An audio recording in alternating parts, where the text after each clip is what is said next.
Hey there YouTube. So what I have here is my 2000 Ford Expedition with the Sirio Performer 5000 antenna on the roof. It's laid down right now. I've got it in my garage, so it's laid down on the roof. Has a quick disconnect on there and you can take the whole thing right off. I've shown this antenna before, but I just decided to go ahead and basically take it off and remount it, because over about the 3.5 or 4 years that I've had it on here, you know, the constant flexing and wind blowing, because that's a, you know, pretty long antenna there. It's allowed it to come about, I don't know, maybe about 3/4 of a turn loose, not on the roof, because I had the other one, you know, RTV'd like that. That's automotive ultra gray RTV. But actually inside it worked its way loose just enough to where if I was sitting still and the wind was blowing just a little tiny bit, I could see my SWRs changing, because I did have a totally flat SWR. As soon as I got going at, you know, 5 miles an hour or more, the antenna would go backward and my SWR would be perfect. So I figured out what it was. It was in, now this is wet, I just put this on there. But it was actually inside of the roof. So let me show you what I did on that. Kind of got this mounted in a little bit of a strange place in there, but I'll show you why I did it. Stand by. All right, so let's start here. I've seen a lot of guys take this console out on these expeditions and mount it right up there in the middle. But then the problem is, you know, your antenna's like a foot and a half back on your roof. I wanted it a little further back. So I went back here where the climate control settings for the rear of the vehicle are. Let me show you that. Stand by. Okay, so the first time I mounted this in there, I did not cut this out. I just did this today. Matter of fact, there's a piece I just cut out. So I actually got this antenna in there like 3.5, 4 years ago without cutting that. And you can see where that antenna is. And I mean, that was a chore to get it in there. I mean, I had to fish some stuff back there and had someone helping me pull it up the roof. It was definitely a chore. But I just decided to go ahead and take out the little Dremel today and cut that, because it doesn't do anything. All I need are these 2 points here and these 2 points here to mount my HVAC thing back in there. So what I did was I took a washer. This is all new for this time around. If you can see, there's about a little less than half a washer in there. And I'll show you what I kind of did with that in a minute, but you could see behind that antenna mount there, there's a brace. You could kind of see that flat edge there. So when I originally drilled through there, I didn't realize how close I drilled to that. I actually drilled through it a little bit. So I had to make a little washer there at the step. And if you could see that solder on there, I've actually soldered a wire on there right there, which I'll go ahead and mount just in case. It's already grounded, but just in case, you know, I want an extra ground on there. And that's the mount that comes with the Sirio. Actually, you buy it separately. That's the hard mount. Okay, so stand by and I'll show you how I kind of did that. Alrighty, so here's the washer I used inside underneath the roof. The reason I use that is because of that lip that's in there. So let's just say this piece of sandpaper here is that lip. So, you know, if I would have put the whole washer in there, it would have lifted it up. First of all, there wouldn't have been enough room back there, so I had to cut some off. So, you know, that's a lip and I had to cut it. So the first cut I made was this one right here. And it just wasn't enough. I had to cut some more off. So here's the second cut that I made right there. And that was perfect, right where I cut it at there. So you could see how the washer would have been cut like just a little more than a half donut. And then I was able to go ahead and you know, push it up through the roof, the SO239 threads, put the top on, tighten it and loosen it about 1/4 of an inch. So I had room to go ahead and sneak this in there with a magnet, one of the collapsible, extendable magnet things. And as I was able to shim it up, basically, here, let's take this piece here. Let's pretend this here is the piece, even though it's not, because that piece was bigger than that.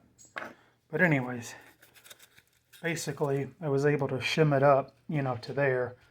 And then the rest of this roof was cut out here.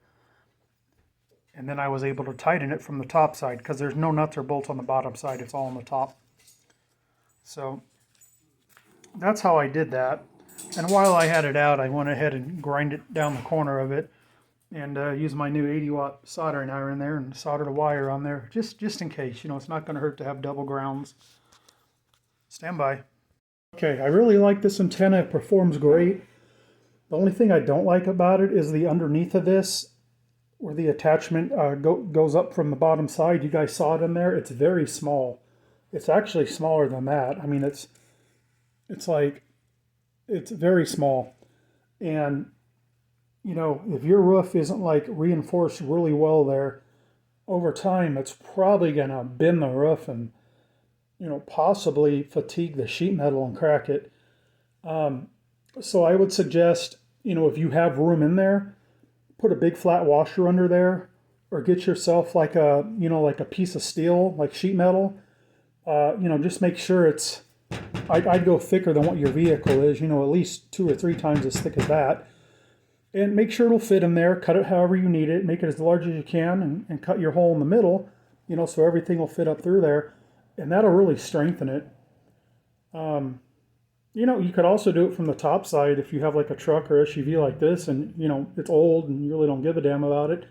You could actually put it right underneath there and, drill probably 4, holes each way all the way around it and pop some rivets in there and just silicone the whole thing. But I think that would be kind of cheesy. I would definitely rather do it inside and not drill any extra holes for my vehicle.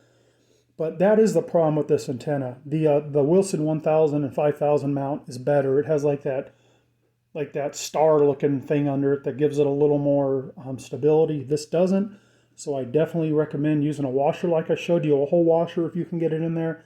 If you can't, cut it like I did. Do what you got to do. Or if you can use like a piece of sheet metal, definitely do it. Now here's how you tighten this antenna from the top. I already put it together, so I really can't show you that. But this comes off of here.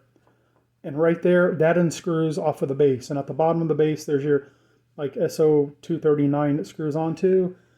The antenna has like a PL259 in it screws into. This is the tool they give you to tighten it. So the top of this underneath the RTV, I should have showed it, but I already did it. It basically corresponds to this. It fits right in here, and it has these grooves. So you put this over it, and you tighten it to get it tight. Now the first time I put it on here, I put it on there really tight. I used a strap wrench. I'm sure you've seen them. It's got like a rubber timing belt looking thing through it, like a serpentine belt through it, strap wrench. And as you tighten it, it clamps down and turns stuff so you don't damage plastic things or whatnot. I used that, I got it real tight. It eventually worked its way loose in there. Like I said, it took 3.5, 4 years, so I'm not, too upset about that. But this, I mean, I've got some strong hands, some strong grip, and I definitely wanted it tighter than that. And I don't know where my strap wrench is this time around. I'm sure I'll find it now that I'm done.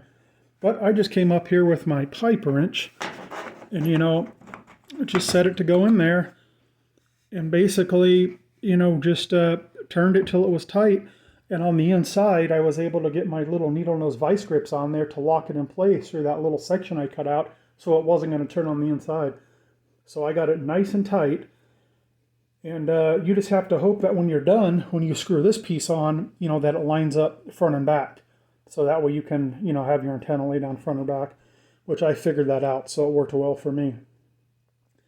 They give you a little, like a little rubber seal that basically goes, this is kind of looking like that when it comes out, but the other way, upside down from that. And they give you a little rubber seal that goes in between here. But the problem is that the rubber goes upward a little bit, and it just looks like it would be a perfect place for it to catch rain. And the more you tighten it, the more the rubber flattens out, and it just, you know, it didn't look secure at all. I've got this thing on there. It's secure as hell now. It ain't going nowhere. So, you know, I used a little O-ring like this in there around the SO239 where the top or the PL259 screws on it. And it fit around there perfect and tightened up real tight. And, you know, it ain't going nowhere. Once this ultra gray RTV dries, no water's going to get in there anyway. Because on the bottom of the top thing, it has an O-ring, you know, in it. But still, I'm not taking any chances. And yeah, that worked out great there. So you can see how long the antenna is when it's down. It hangs off the back of the Expedition a little bit. And it's been a great performing antenna. Let me show you the inside of it real quick one more time. So here it is on the inside again, and you can kind of see, I'll turn the light on a little brighter. See what I did there? There's just that a little bit more than half, less than 3/4 washer there. I had to do that, you know, just on my particular situation. And you can see the bottom mount, the coax goes in sideways, there's no nut, nothing, just pops up through, tighten it on the top. You either have to have someone hold it for you down here, or like this worked out perfect, you know, where I could get my my little needle nose vice grips right in there, lock it on there, and then it held it from moving. Let me put this back together and I'll show you the end product here. Stand by. Okay folks, here's the inside button all back up. Just in case you're wondering, on the back of here, there's 2 long tabs, and they're just going to slide right into those 2 slots. They don't lock in, they just slide right in. And then on the front, you just push up and those 2 metal spring clips lock it right in. So if you have one of these vehicles and you need to pull it out from this side here, and it'll go pop, pop, clip off, it'll slide out this way. So here's the inside. All the wires, you know, they've been running under the headliner the whole time, and down the B pillar here to where the amplifier is. Still currently under the seat, mounted to the floor. And here's the same radio here, the old 959. Alright, everything's done on here. Hold on one second. So a couple of notes: if you get one of these, don't lose this tool, because without this tool you're not going to be able to get that antenna off again if you need to get in there and do anything. You'll basically destroy it trying to get it off. They just don't give you any way to get vice grips or anything on it the way it's rounded. Don't lose this. I keep it in the original little bag here with the little weather cap and instructions and everything. I keep it in there, and I keep it on the glove box just in case I need it. Stand by. Okay, I know some folks do better when someone's talking and showing them, and some do better when it's written on paper. So here's the original manual here I have, and I want to show you what it is. Basically, you have to order this separately from the antenna, but there's the bottom. You see how it just pops up through there. You can see it's very small. That's what I mean. It's, you know, you don't have much room or anywhere. You just have that little lip. So that's why you want to reinforce your roof if you can. You know, here's how it actually installs. You could see here.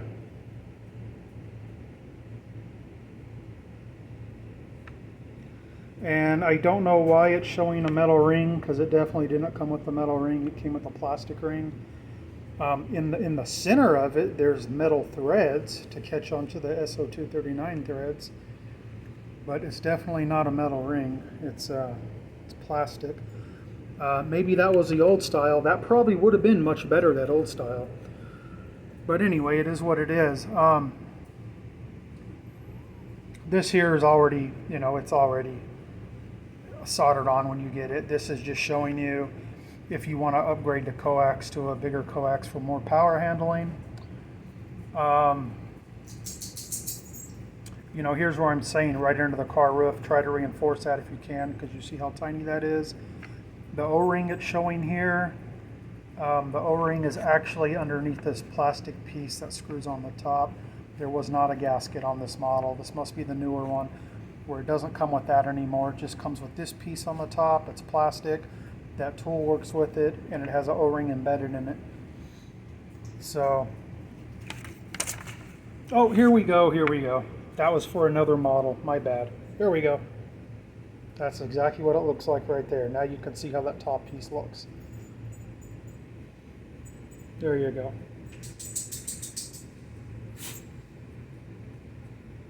And there's that O-ring I was talking about that's embedded in there. That's why you need the tool. Now, one thing I will mention is that inside of here, this is plastic, and in the very center there's threads, you know, fine threads for your SO239. They're not very robust. They're going to be fine to put on there and take them on and off if you don't, you know, overly tighten this. But honestly, with that big ass antenna on your roof going down the road, it's going to get some flex, and you're going to want that tight, or it's eventually going to come loose.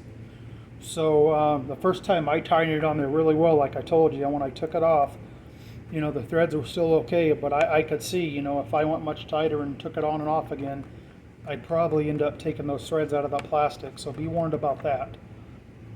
Overall, I think it's a better antenna than the Wilson 5000 I had before, as far as transmit and receive, but as far as the components and way it mounts and stuff, I think I'd probably go with the Wilson. I like the mounting structure a little bit. I mean, this is an excellent antenna. I'm going to say they're both equivalent, but I like the way the Wilson's mounting components are a little more robust. Anyways, hope this helps, and thanks for watching. This is for the Sirio Performer 5000. Not sure if it says it on here or not, but that's what it is. All right, take care.